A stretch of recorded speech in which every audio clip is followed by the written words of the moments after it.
A Serious Cat 5000 says, what if Trump resigns before January 20th, 2026?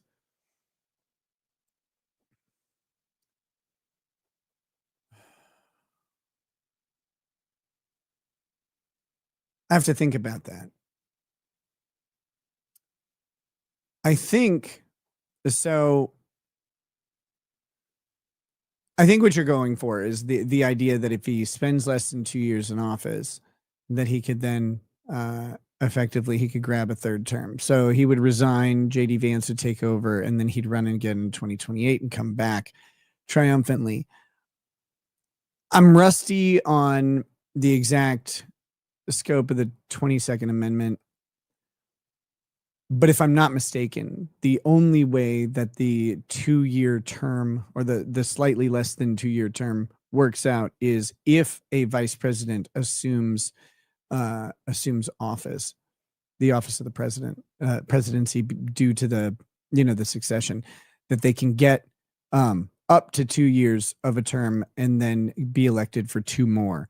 I don't think it works if they resign. Trump has already had 2 elections. He was elected twice. And I think that's a problem in regards to the 22nd Amendment. But I'm rusty on it. It's an interesting question. So yes, if the American people somehow tried to put Trump back in office, that would be a tearing up of the Constitution. It would be ignoring the legal process by which a president is selected and the restrictions on that president. The executive branch restrictions that exist within the document. Yes, it would be.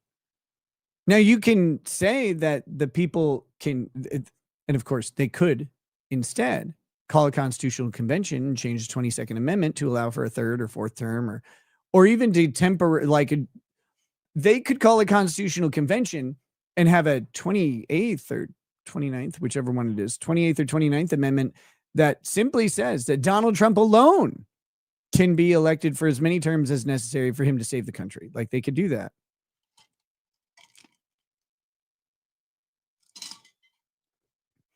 But until they do, yeah, if there was something, but again, and this is why I think it's a red herring, the practicality of getting Trump back into office.